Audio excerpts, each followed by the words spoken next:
Welcome to the American Railroading Podcast, brought to you by the Revolution Rail Group, live from the great state of Texas. Join us as we educate, entertain, and explore the world of American railroading. Here's your host, industry veteran, Don Walsh. Well, hey, welcome everybody to the American Railroading Podcast. I am your host, Don Walsh, President and CEO of the Revolution Rail Group, the anchor sponsor for the American Railroading Podcast. We are a consulting and brokering firm in the railcar industry. So if you need consulting services like merger and acquisition consulting, process flow analysis, market analysis, we can help you with that. Also, if you're needing brokering assistance with buying, selling, leasing, or subleasing railcars of any kind, we can help you with that as well. You can reach out to us today at 844-455-3434. You can also email us at info@therevolutionrailgroup.com. And you can see our full suite of services at our website at therevolutionrailgroup.com. With that said, folks, spring is nearly here right across the U.S. It may not feel like it where you are, but it's 80 degrees here in Houston today. So almost busted out the tank top for the show, but I didn't want to show off too much or embarrass my guest for that matter. But it's wonderful that it's also rodeo season here in Houston. If you haven't experienced rodeo season in Houston, it is an amazing thing. Especially for me, the barbecue contests. And if you've never been to a barbecue contest in the Texas area, in Houston specifically, where we're at, it is a whole different world. I thought I knew barbecue contests growing up in Chicago, but here, instead of just having a booth for each team, it is an actual city for each team. It's this massive tent with this whole thing inside, whether it's a dance club or what have you. It's crazy. It's wonderful. We love it. And it's also why I've put on a few LBs since moving here to Texas. Thank you again to everyone. We continue to remain in the top 10% of all podcasts globally, which is a total blessing. It's truly unbelievable. And we've now been downloaded. Now, the last episode, we were downloaded in 26 countries. Today, we've been downloaded in 34 countries around the world, which is truly unbelievable, including the Dominican Republic. And I say that because I just went on vacation to Punta Cana. I never leave home without business cards in my pocket for the podcast with the little QR code on the back. And so I was handing them out while on vacation at the resort. And we had folks listening right there in the Dominican Republic. So we have now added you, our friends, Dominican Republic, to our following. And thank you for that. Those of you that are curious, our number one country that downloads and listens to us, of course, is the United States. And then it's Canada. And third, believe it or not, is Australia. So thank you to our friends in Canada and Australia as well for being such dedicated followers to our podcast. It's simply amazing. So please continue to download, continue to share, and leave us reviews. Reviews really help us out a lot. Reviews help us to get the podcast out further and further into the interwebs. So whether you do leave us a review on Apple Podcasts or Spotify or whatever your favorite podcast platform is, or you do it on our website. You can do it on our website as well at AmericanRailroading.net, but it really helps us out a bunch. And if you liked what you've heard in the podcast, you can also buy us a cup of coffee. So if you're wondering what that means, you can go to our website again at AmericanRailroading.net, and you'll see a little yellow coffee cup in the bottom left-hand corner. You can click on that and you can buy us 1 cup, 3 cups, 5 cups, or 10 cups of coffee. And it's like leaving us a tip for doing a good job. So if you like what you've heard on the podcast, you can buy us a cup of coffee. So again, thank you to those of you that have and those of you that will. Don't forget, if you like the video version of the podcast versus the audio, you can check us out on our YouTube channel, which is at YouTube at American Railroading Podcast. So I've really learned to enjoy the video portion of it as well as the audio portion, and our followers do too. We've really got quite a large following now on YouTube with subscribers. So please go check that out if you like the video versions versus audio. I'm going to do a drum roll here, Producer John, but I don't want to shake the table or anything. This is in relation to our online store. So imagine a drum roll in the background, folks. Our online store is live. Finally, it is live. It is good to go. It'll be live by the time this airs. You'll be able to go to our website at AmericanRailroading.net and see a tab that'll say store. I believe it'll say store. You can click on that. And you can buy to your heart's desire, whether it's hats and shirts, hoodies, travel mugs. You can check them all out. And also our challenge coins. So again, if you didn't hear our last episode, the only challenging part to this was to get the challenge coin sales and all the other items to be on one purchase order. And with the system that we're utilizing, it is wonderful. You're going to love it. It's fairly seamless. But unfortunately, because they're from 2 different providers, we have to have those sales done on 2 separate work orders. So I apologize for that. So if you're looking to buy a challenge coin, and please do, because a portion of those sales goes to Boots for Troops this year, go ahead and make that purchase. but you have to do that separately and then make another purchase for your hats and your t-shirts and your hoodies and things like that. So I apologize for the minor inconvenience, but it's also spelled out in the description for the challenge coins. So go to AmericanRailroading.net, check out our store. We're really excited. We think you're going to love it. We are continuing to accept podcast sponsorships for 2024. So again, we have platinum sponsorships, gold sponsorships, and silver sponsorships. And there is only one platinum sponsorship. Now, we have been taking calls and sending out information to folks that are interested in this with their businesses. So spaces are limited. So if you're interested in either the platinum, gold, or silver sponsorships, please reach out to us today at marketing@americanrailroading.net. Again, marketing@americanrailroading.net. And again, there's only one platinum sponsorship, which is the biggest and the baddest sponsorship you can have. So if you want your company to be the premier sponsor of the American Railroading Podcast, reach out to us today. And also, I will be at the Southwest Association of Rail Shippers Conference coming up here in Galveston, Texas, March 5th and 6th. So it's right around the corner. By the time this airs, it'll literally be the next week. So if you want to talk more about our sponsorship packages there, feel free to reach out to me. Also, I'm going to have some challenge coins, probably 10 challenge coins with me that I'll be giving out for free. So if you're a U.S. Armed Forces veteran in the railroad industry and you want to get one of those free 10 challenge coins, they are limited, obviously. Make sure you find me there and tap on my shoulder, and I'll be glad to give you one. As far as our topic for today, we've heard you loud and clear that you want to hear more about technology in season 2. And that's why we've created a series called Tech Talk. So today is our first episode in the Tech Talk series. And there's lots of good technology out there in the industry, right? And we can always grow and do more, which I think you're going to see a lot of this year when we speak to our friends in the technological area of the industry. But we were definitely going to make a concerted effort to shed more of a light on technology in our industry. In fact, we may, and we're considering adding an additional bonus episode quarterly, specifically to focus on technology in our industry. So we'll keep you posted on that. We may surprise you here in the next couple of months. So our guest today is our first guest of season 2, although I was technically my own guest for the first episode. I don't know that I count. So our first official guest of 2024 for season 2 is a good friend of mine who has a vested interest in technology himself. And our guest for today is John Schmitter. John is co-founder and chief commercial officer of RailState, based in Quincy, Massachusetts. John is a graduate of Penn State University with a Master of Business Administration degree, as well as a Bachelor of Science degree in business from Northeastern University. John began his career in transportation 40 years ago, a significant portion of which has been spent in the railroad industry. Prior to co-founding RailState in 2019, John was president of KEP LLC, an economic and management consulting firm. He was also vice president of business development for DTE Rail Services. He was managing director of metals and ores at Southern Pacific Railroad. He was intermodal market manager and train master at Conrail. And he has held several marketing and sales positions in the intermodal and LTL, which stands for less than truckload, trucking industries. John is a frequent guest speaker and class instructor at rail industry conferences and seminars, which is actually how I met John, was at one of his classes at the Midwest Association of Rail Shippers Conference many years ago. John has 2 grown daughters and lives in Denver, Colorado with his wife, Pat, where he enjoys skiing, golf, biking, and watching the Denver Broncos most of the time. Just like me as a Bears fan, most of the time. John, with that, I say welcome to the American Railroading Podcast. Thanks, Don. Good to be with you. So how is the weather in Denver today? It's nice. It's not 80, but it's nice here. Weather's been in the 60s the past few days. So in Denver, we normally have good weather in January and February. It starts to snow in March and April. Oh, really? I did not realize that. Well, hey, spring is right around the corner, John. I promise. Punxsutawney Phil says so it must be true. All right. So my first question to you, John, and is a very important one, is will Russell Wilson be the quarterback for the Denver Broncos in 2024? Almost no chance. He'll find a new home. It's probably a good idea that he does. Yeah.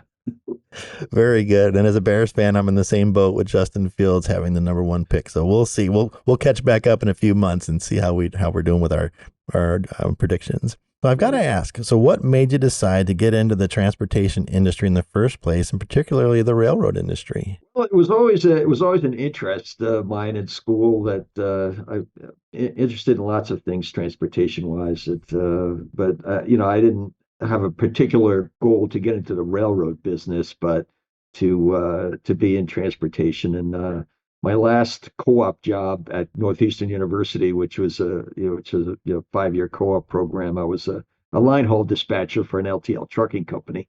So that was my goal once I got out of graduate school was to get an operating job with some carrier, and I didn't care if it was an airline or a railroad or a trucking company or whatever, an ocean shipping company. But it just happened that the opportunity was there with Conrail at the time. So um, I went from graduating with an MBA degree right to trainment school to learn how to couple cars and put knuckles on and operate switches and so forth. And what an amazing transition that must have been as well. Yeah, it was kind of weird. I could say all my classmates ended up going to Wall Street and being consultants and investment bankers, and I went traipsing around in the 6 foot all night long for. But it's paid its dividends now, right? And just like with me in my career, I always say I wouldn't change a thing. Speaking of my career, so I started a long time ago as well. And when I started, speaking of technology, which was what we're going to talk about today, mobile callouts was one of the things that I did for railcar repair. And gosh, things were so different. Then, we used a notepad. We literally hand wrote the billing repair card or BRC estimate. When we got back to the office or trailer, typically it was a trailer, we would then physically walk to the parts buildings and make sure that we had the proper inventory to do whatever job we needed to do. If not, then we had to fill out a work order and fax that off to the corporate office so they can make an order for us for material, as well as faxing off the BRC estimate to the same central office where they would enter everything into the computer on their end in a BRC program, which was all F keys. I will never forget that it was F1, F4, F whatever. Oh my goodness. And in order to maneuver around in the system. And then if the customer required pictures, this is the funny part. Well, it wasn't so funny back then, but we would literally have to take pictures on a camera, an actual camera, and then go to Walgreens or something and have the pictures developed and then mail them off to the customer so that they could look at them and see. And I had one customer, and I won't say who because they're probably listening right now. They'll probably have a big grin on their face for making my life so miserable. But we had a unit train where literally we had to change out brake shoes, at least one on every rail car in the unit train. Because for those that don't know that are listening, we have rules that we have to follow with our AAR field manual that says what condemnable limits are for certain things, including brake shoes. And so this customer said, well, I see you want to change all these brake shoes. I want pictures of all of them. I'm like, huh? You want what? So this was back when we had those throwaway cameras. So literally walking down the train, click, zip, zip, zip, rolling the film over, click, zip, zip, zip, roll the film over, and then sending the whole thing off. My point being is things have changed so much since then. And now we've got, tablets that people can take to the car side, even on mobile jobs that are intrinsically safe, and they can do the entire BRC estimate right there. They have real-time inventory where you can see right there at your tablet what the inventory looks like, whether it's your location or your network's location. And then you can actually drop photographs in there if you want to, right from your pad. You can take the picture with your pad, drop it right in the folder, and then customers can send their SOPs, standard operating procedures, and cleaning requirements, whatever it is, right there, the folder, all at the side of the car. So things have come so far. Things have improved so much over the years just since I've started. And I've been blessed to be a part of a lot of this too, which is really neat, to where I've been a part of beta testing for a lot of programs that are out there now and systems that are out there now. So if anybody wants me to be the guinea pig and beta test stuff, I love doing that. But anyway, I love technology, and I've been blessed to be a part of a lot of changes in the industry over the years. So having started your career 40 years ago, surely you've seen things like I have that are significant technological improvements over the years. What are one or two examples from your experience coming up through the ranks in the industry, especially working for railroads, where there's examples of major technological improvements you've seen from where you began to where we are today and the impact that it's made on the industry? Yeah, thinking back, it's kind of scary how we ended up how to do things in those days. But we had coming into the yard, we actually had a guy whose job was to just sit there as a train entered the yard and write down the car numbers. It was an actual clerical job called yard checker or something like that. But we had this, normally they had to, once a train was finished yarding, somebody walked the track, but at certain times we had to switch the trains so soon after they arrived that we had this job on that. That's all the guy did was write down the car numbers. Then he'd give the list to the yard master, and the yard master had, the conductor would give him the waybills, and he'd sort them in a big box. The yard master actually had a waybill clerk that worked with him. That's all they did was just sort the cars into boxes for each track. It was a pretty manual effort. You think about all the things we did, all the things we did in those days. You had a the communication was it was all by radio. There was no the yard master would give the switch crew a switch list, and they take out the written piece of paper into rain or whatever it is, and he'd just give it back to the yard master and said, "This is done." And so that they'd switch all the waybills to the different boxes. And but there was no real actual way to track your car, right? So I mean, they inferred the location of the car from the train it was on when it departed the location. So yeah, it advanced from that to in the 90s when they put AEI tags on all the cars. And now they could report their locations if as they went by a reader. So it was a little easier to track the cars. It wasn't totally without its warts, especially at the beginning. Um, but to be honest with you, in terms of tracking cars, that's the state of the technology today. So it's some small percentage of people have GPSs on their cars, but you're still getting your car location messages produced by at least the ones that are produced on the road from an AEI tag reader. And the it's so not from that standpoint, not a lot has changed. There's cooler interfaces, but it's pretty much you type your car number in the computer and it'll tell you what the last CLM was. Could have been yesterday or 2 days ago, but at least that was the last time it was reported. Now, for our listeners and viewers that don't know what CLM is, can you tell them what CLM stands for? It's called a car location message. The railways have it. It's a sort of a standard data set that's produced that enables lots of systems can use them. It basically reports the location of the car, the station, the time and the date of the reporting, whether it was a load or an empty, if there's this bill waiting, and its destination. There's a few other pieces to it too, but that's basically the standard piece of data you get when you trace a car. Yeah, well, thank you for that. And as far as the AI tags, for those that don't know, it's like scanning your groceries at the self-checkout. It basically, it's scanned at several monitors throughout railroad lines and even yards, and it'll give a lot of data actually about the rail car. And hopefully it matches what's in the car owner's computers. That's a whole nother story for another day, but it is very helpful. Now, speaking of technology for railroad safety, statistics show that the United States railroads are incredibly safe as far as a way to ship products, and are in fact the safest way to ship via ground in the U.S. Yet there's always room for improvement. I think we can agree on that. It's been almost exactly a year ago, believe it or not, that we had the derailment in East Palestine, Ohio, which was said to have been caused by a failed or overheated wheel bearing. So we currently use technology in the use of wayside detectors along the railroad lines to monitor the temperature of the wheel bearings as trains are in transit on Class 1 railroads, which do detect the majority of wheel bearing overheating concerns. So are you aware of any technological advances that you're seeing out there with your expertise that can take the in-transit railcar inspections to another level, whether it's wheels, brakes, etc.? In my time at DTE, that was when a lot of that was first. Those wayside detectors was first starting to come into use.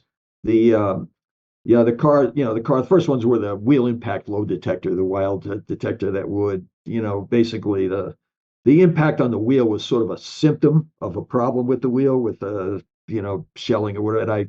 And I'm not a mechanical expert. I in my the training program at Conrail, I had to basically work in every kind of a shop that Conrail had. But I it was like sociology in college. You had to take it. But I'm going to be a train master. I don't. I I I frequently wished I would have learned. I listened more closely after in those things. But then they advanced to also using those acoustical bearing detectors, which are supposed to detect uh, uh, defects in the bearing before it became hot. But now there's all sorts of things, including now they've got these giant setups that use AI and take hundreds of pictures. Basically, can do a full mechanical inspection on every car on the train while it's going 50 miles an hour. So that stuff's pretty amazing. Just going back to the before you'd have the old guys who do 1,000-mile inspections. They didn't even have those four-wheelers where you could you drive along the side. You had to walk, and you had to walk for for the air test and everything else. It was so there's a lot of changes in that area, in the area of both to save the railroads money, operational cost efficiencies, and safety too. Yeah, I agree. And I know what system you're talking about. We're actually looking to have them as a guest on at a future episode to talk about that amazing system that can inspect cars as they're rolling through. I think that's really cool with all the pictures as you talked about. And I know there's other things out there too, like there's sensors that can detect the heat of the commodity inside or the sloshing or changing of a commodity. And I don't know that there's anything. I know we have seals for the manways and hatches on hopper cars and things like that. And I don't know that there's anything to detect when it actually is opened. Hopefully if we don't have that, we will, because I think that's something really necessary. Some stories I remember even many, many years ago when I first started was that people would come over the border in Mexico in a hopper car, open the hatch cover, jump in, and not realize there's no way to come out. And that is so tragic. So at least if we knew that there was a way that to detect when that hatch cover opens, maybe we could prevent some of those incidents, and also any tampering, obviously, with product. I have a customer who's he's got those on his cars that not only will it identify if a hatch is open or if a manway is messed with, but there's a camera up there. Take a picture of it. So they got a picture of the person up there doing it. That's amazing. I didn't know that. Oh, that's great. Yeah. See, it's incredible. More great advances. And I think it's a wonderful thing. And that's what I think is so wonderful about this particular episode and more that we're going to have like this, is that I don't think folks, including me, realize how much technology is in our industry and available to us. So you're very well versed in regulations, having worked with the railroads for many years. And when it comes to the railroads themselves, are the inspections of rail cars in transit something that is regulated currently? And if not, do you think it should be? You mean as they're moving with wayside detectors? Well, in general, the condition, yeah. I'm not sure. I mean, obviously everything that can be done is I think should be done. But I guess some of the railroads have their own incentive to to do what they need to do in those investments, and they've made a lot of investments that really weren't inspired by regulations. So I think that the technology should be employed as rapidly and as effectively as it can be. But I also I also sometimes cringe at more and more regulations on doing that. So there's a balance there, because they have to be they have to do it. But I don't think the use of that technology is not really.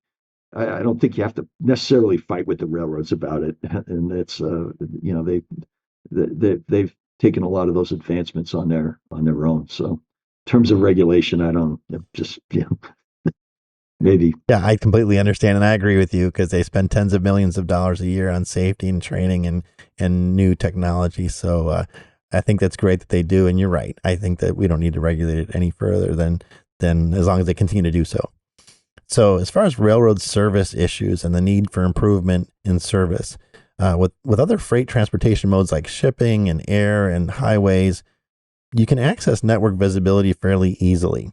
But that hasn't been the case with rail, it seems. So even tracking and tracing a single rail car can be difficult when it's going across multiple railroads, right? And I know that from my end with leasing and so forth. So railroad shippers in general are reported as saying that the more visibility to railroad information would help them make more informed decisions like proper scheduling, right sizing their fleet, or pivoting to another mode of transportation if necessary, whether it's trucking or barge. So can you explain to our audience the dilemma railroad shippers are having regarding network visibility as compared to other modes of freight transportation, and how does the current visibility of U.S. railroads, let's say, differ from other modes of transportation? Well, it's to put it in perspective, it's really kind of it's a there's a big difference. So you think about it, you can get you can track your own car, basically get you know where your location is. But I would say that that if you want to have visibility on your supply chain, your shipments are your shipments. They aren't the supply chain, right? So you don't really have visibility to the supply chain. Whereas you can go to any number of websites and get the location of every ship on the ocean anywhere in the world, except the ones that are having Russian oil in them, probably. But it's a but the and you can do the same thing with every airplane anywhere in the sky, pretty much real time. For the highway networks, you have Google Maps or Waze that'll tell you the congestion or the situation on any piece of road anywhere in the country. In railroads in North America, you can get the system average train speed from last week. So it's the difference is pretty stark, right? So you go back to when during the pandemic, when you had all that congestion at the port of LA and Long Beach. Everyone could see that. You could see how many ships were in the port, you could see how many ships were leaving, how many ships were going there, and make your judgment. But nobody had any idea what the BNSF or UP looked like leaving there. So it's except for them. So it's a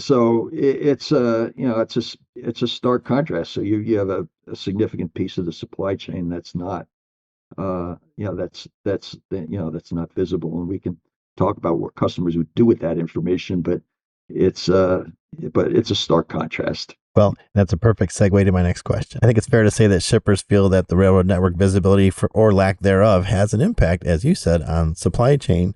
So can you explain to our audience why they would feel greater transparency would help themselves as shippers regarding supply chain efficiencies, perhaps using boxcars as an example? Well, you think of it in a couple different ways, So I'll get to the specifics of boxcars in a minute, right? But you have you have something happening in the network. You have your shipments. You're ready to make. You say you ship 20 boxcars every day to various places. One of your typical destinations, the railroad's got a problem in the way, and you don't know. So here comes another 10 more cars going right into that same problem.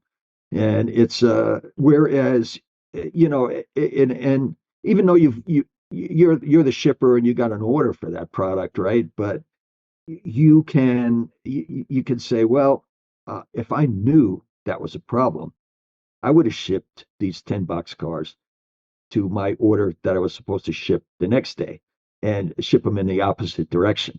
And I could keep shipping around. I'd keep those shipments out of there. Or if I knew about it a few days in advance, or I knew that I could see that was coming, I can get truck capacity to fill those orders. Trying to get trucks, as anybody will tell you, it's one thing if you need a truck on Friday. It's one thing to try to get that to get to order those shipments or make those plans on Tuesday. It's an entirely another thing to do it on Friday afternoon.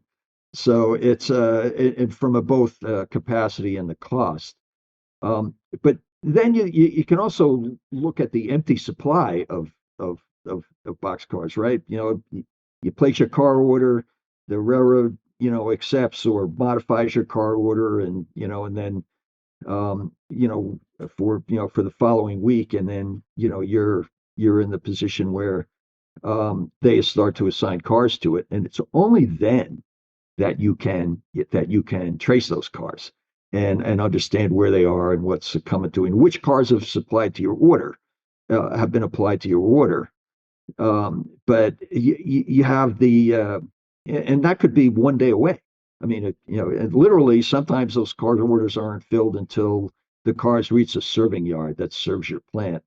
So, if the railroad, if you need the cars on Friday, you're not going to find out till Thursday whether you're really going to get them, and whether you're really going to get all of them. So, looking at visibility, say, well, what if I could take a look at all of the empty cars? What's the pipeline coming? I know where I ship them to. Other people ship them to. How are the empties flowing? What's this? What's the steady state of supply at different places along that pipeline? So if there's a problem, 3, 4, 5 days away, and you ship from someplace in Canada into Georgia, right? You're coming back. It'd be good to see, to know when what that pipeline looks like, because again, the same thing. If you ordered 20 cars for Friday is not a good time to find out you're not going to get them. And so, but if you could see there's a break, then you could have a different discussion with the railroad, right? Okay, there's a problem here. What are you guys going to do? Are you going to get me supply from this other pipeline? Where's it coming from? And then make your own judgment about what's the risk that you're going to get those cars, and then you exercise whatever alternatives you have. Again, if to the extent that the shipper can do that, that's more shipments they can make and fewer shipments that'll go on truck. So knowing where your rail car is great, but being able to see where it is in the entire network obviously is even better. So thank you for that. And can even greater railroad network visibility help government and regulatory agencies as well? And if so, how would it help them? I think maybe it's not a misconception on everyone's part, but it certainly was on mine, into what data the regulators actually have. And it's so you look at the STB or the FRA, and they have the authority to compel the railroads to to to cough up data. And after 30 years of pushing, the shippers get system average train speeds and a few other pieces of data. But if you're looking at, what is the volume, what is the congestion, what are the conditions on any part of the network in North America? For the most part, the regulators don't know. And you look at what's moving. You have the overall statistics that the AAR produces at weekly carloads, but and individual railroads will publish that too, but it doesn't give you an indication of the volume on a piece of the railroad, in terms of where you are. So, and you even go to the example of hazardous material movements. You look at communities have hazardous materials moving through there all the time. It points to East Palestine as an example, but this wasn't the issue for them. But you're in terms of what's the profile of cars, what hazardous materials are moving for you, they don't have that information. I mean, if you have an accident, you can get the contents of the car. Of course, if you can read the car number while it's burning, but you don't have what's your risk profile, and is that risk profile change? What do I train my first responders on, right? So if I've got 100 cars of propane going through my community every day, that's one thing. If I got 100 cars of chlorine, that's entirely something else. right? And railroads change their operating plans. They're constantly tweaking and trying to improve things. What if it used to be 100 cars of chlorine? Now it's 100 cars of propane. Nobody's telling you. So it's so and the regulators don't have that information either. So it's and they're making state rail plans with waybill data from 2 years ago. It's there's a lot of things missing that they could use with more current data. And I imagine you mentioned ports and terminals earlier. I imagine that would help ports and terminals as well. It would. You think about it. If you're a terminal, you have the information, but normally to track a car, to get any carload information on a car, you've got to be a party to the waybill. And the railroads protect that confidentiality information. They believe they have a responsibility to do that, and they do. But if you're the port of L.A. Or the port of Vancouver, you're not a party to the waybill, so you're not getting that information. So it's what comes in or what comes out of there is you need another way to get it. So it's important that you look at where do you make investments in the port, where where's the congestion coming from, what should you be doing. That's information that those guys can use also. Absolutely. And what about commodities brokers in their field? Would this help them in any way? Well, you think in some places there's decent information about commodity flows, but you look at the commodity statistics published by the railroads, they give you system wide stuff, so you really don't know what's moving or where it came from or where it's going. And it's I guess there's no reason why you necessarily would, or maybe it's not the railroads. It isn't the railroad's job to publish that sort of information. But if you're a commodity trader, they're always looking for, and I've done consulting work for lots of them. You're looking for better information faster, and hopefully better and faster than the next guy. But but the idea is instead of for exports to Canada or imports to Canada from Canada for grain or lumber, uh, ethanol, diesel, whatever. It's you've got information the EA publishes that's 3 months old, and that's about as good as the state of the art gets. And you've got the same thing with quarterly publications from different companies or different government indexes. But if you've got a long position on some kind of wheat at the port of Portland, um, you're trying to decide whether to exit that position or hold on to it.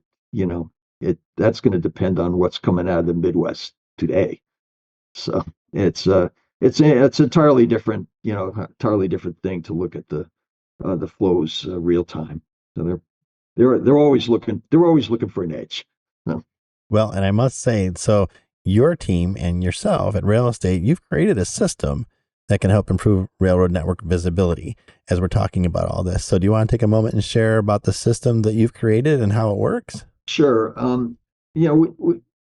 My co-founder Jamie Heller and I started this. Not as anyone could see who's watching the video, I don't really fit the profile of a typical co-founder of a tech startup.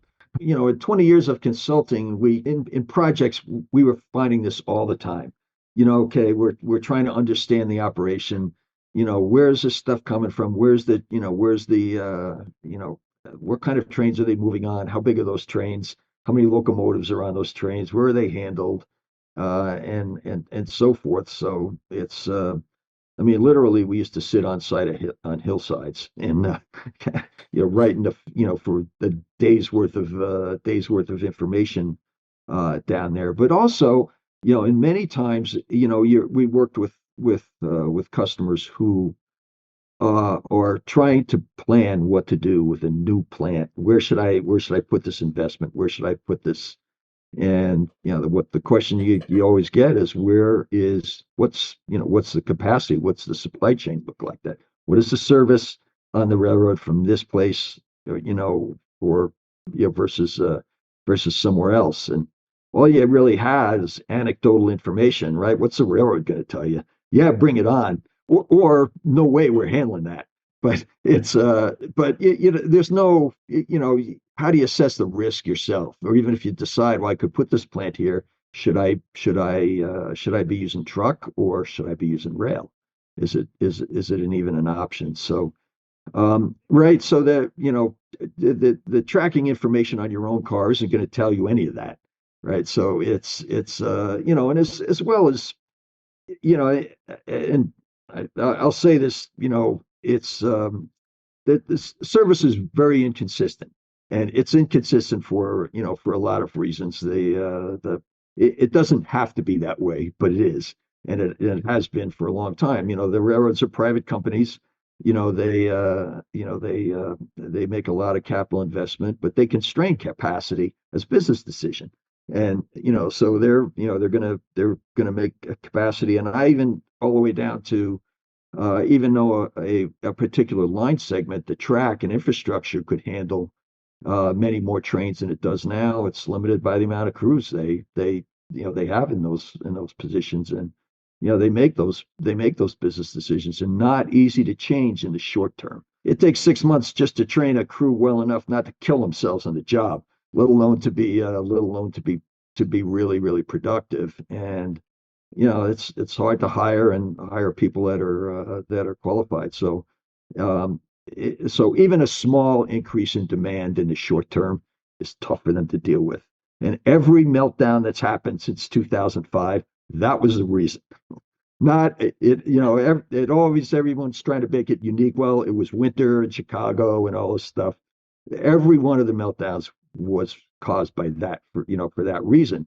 But so I mean, so you're a shipper, what do you do there? And there's several things that cause that level of inconsistency. The amount of capacity, the steady state of capacity that's being made available, the priority decisions that are made by the railroad on a day-to-day basis, and then other things like natural disasters, disruptions, suggestions of all kind.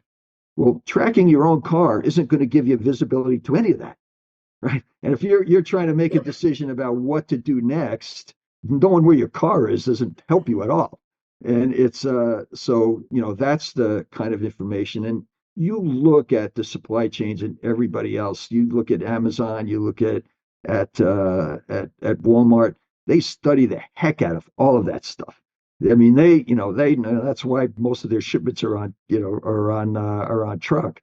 They study it to death, and we're pretty much doing things the same way we did in the '90s. So it's on the rail business. So the way so we started that to fill that need, saying we needed to do it in a way that didn't interfere with the railroad, didn't require their cooperation or authority, or totally independent, unbiased set of data, saying here's what's happening. And on the segment where you think you might build that plant, here's the kind of trains that are operating out there. Here's the steady state of the capacity that's being made available, and here's the type of trains and the mix of trains that are out there. So you can make an assessment of the priority you're likely to get there versus compared to another location. So and then even making tactical decisions, right? So maybe your current shipment's in trouble and you can't do anything about it. But what about the next one? And the one after that? As we said before, if you don't know, you're just going to shove it into the same problem. But if you know what's going on, you could keep your shipments out of trouble, or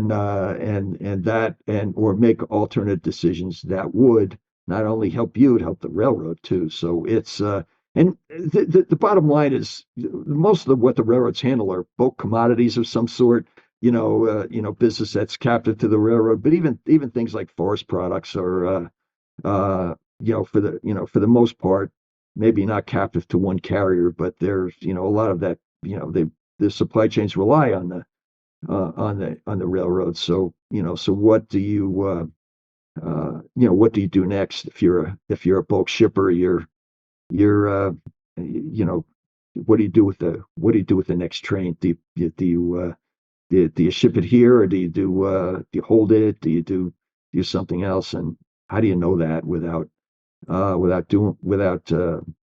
some network visibility? And there's serious money involved in that. You think about what all this a carload or a shipload of metallurgical coal leaving Vancouver got $30 million of product on it. That's sales revenue. This is not a cost reduction opportunity or anything. You're saying, well, this happened, this happened. The constraint is really is the rail side of it. So your turn on your rail cars, and you think about it. All of them can basically sell all the product they can make. So the bottom line is, because of one thing or another, all of a sudden you miss one ship. Yeah, that's $30 million of revenue you didn't get. So it's not about taking 10 cars out of your fleet or anything like that. It's about selling product. Even a box car of lumber or pulp is, $400,000-500,000. Sell one more of those a year. That's really what it's about. Yeah. So tell us what data do you gather, and how do you gather it? Is it, how do you see where things are in visibility wise throughout an entire network? How do you go about achieving that? We have the technology is camera based. We have sensors but they not only have cameras in them, but they've got pretty sophisticated computer processor and Wi-Fi and cellular connectivity and hard drive and a whole bunch of other stuff, and an infrared illuminator so we can see the train at night. And we put them on houses or small businesses that are off the railroads right of way, and but have a good line of sight to the car. And then we apply a lot of AI and to those images to extract the data from it, so we can apply it to the car number, to capture the car number. But with the machine learning algorithms, our CTO tells me I misuse these terms all the time, but that's all right. Most people wouldn't know. I don't think know any more about it than I do. But machine learning and computer vision and AI, and but the algorithms are even trained, even if we don't capture the car number. The models know the difference between a box car and a locomotive or a tank car just by looking at the image. And it's the same thing. We do the same thing with the containers on the intermodal trains between a 20 or 40 or a 53 foot. But we do capture most of the car numbers, most of the container numbers also on containers. You can imagine that's a bit more difficult of a task. And locomotive numbers, and basically we capture everything about the train, and can produce the whole train consist. And even for the hazardous materials, we read the UN number on the placard, so you can tell whether a placard was on the car and then what the commodity was. So, but we capture all of that on pretty close to every train in Canada right now. Well, that's where I was going to go next. So thank you for bringing that up. As you started implementing your system in Canada, so what was your reasoning behind that? How did that all come together? Yeah, it's a question we often get because we are a U.S. company. But my partner and I have done so much consulting work for people in Canada. I think at one point or another we probably worked with anybody up there in terms of rail shippers. And we had a charter client that was very interested in doing this. So and their world was just BC, right? So we could actually, that's all they cared about. So we could actually, once we finished the prototype stages of the technology, we could actually put operating units there and test the software and everything in real operating environment. And then Transport Canada became a customer. They saw it, they wanted it right away. So they wanted us to roll out across Canada as fast as we could. So we just stayed in Canada. But we're starting in the US now. We've got 24 centers now in the southwest of the US, and we're moving along in the US. As you can imagine, it'll take longer to cover the system in the US than it did in Canada. And do the railroads, now we talk about the proprietary information and how they like to keep that private, which is understandable. But this doesn't infringe on any of that. Have they given you any pushback on what you're doing? No, I'm sure they're not that thrilled about it, but but no, we haven't had any discussions with them, and there's actually been times where because we're not anti-railroad or anything. We consider ourselves part of the industry. We're just trying to provide their customers, a view to what's happening. And we published statistics many times in 2 years ago in Canada, when everybody was worried about how the railroads were going to handle the that year's grain crop. And we said, well, it's we can see. So we published statistics on it, and they in fact, it was only to meet the volume was a couple more trains a day. It doesn't sound like much, but that's 2 trains a day, 7 days a week over 7 crew districts. A lot of people. So but they did well, and they actually pointed it out a couple of times. Well, here's a third party saying, see, we said we're doing well here. We are. There's nothing we're doing that will damage them in any way. And ultimately, the more people know what's going on, we believe the more comfortable they'll be with rail in the end, and empowering some of the current customers to make changes and adjust their operations. All that's going to result in actually more shipments on the railroad, more revenue from their existing customers with no new no new marketing efforts or no new anything, no new capex on their part or anything. So we want to see the rail system grow, and that's and ultimately that's that I think all of our customers want to do more rail as well. Yeah, and you would think that greater visibility will help the railroads also. So in the end, I don't think there's a downside to it, in my opinion, for what it's worth. Yeah.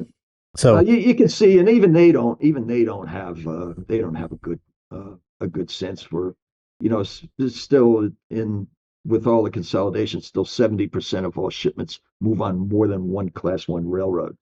They CN will get waybills from CSX on interchange, and they probably can trace the cars and stuff, but they don't really know what the CSX looks like between Alliance and Chicago. So that kind of give them that visibility also. Yeah.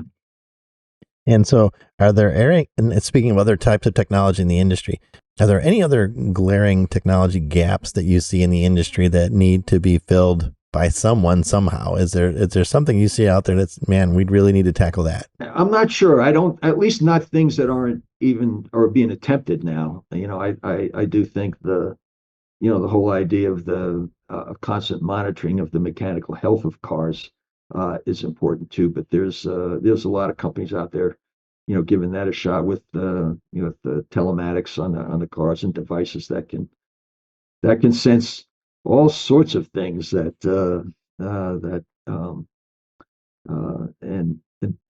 give an early warning that maybe produce better results in addition to the wayside detectors. And believe it or not, John, we're nearing the end of our episode already. Time flies when you're having fun, my friend.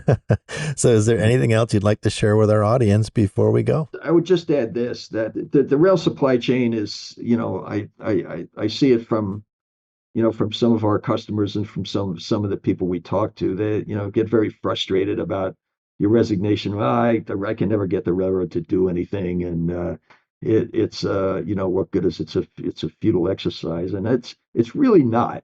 I've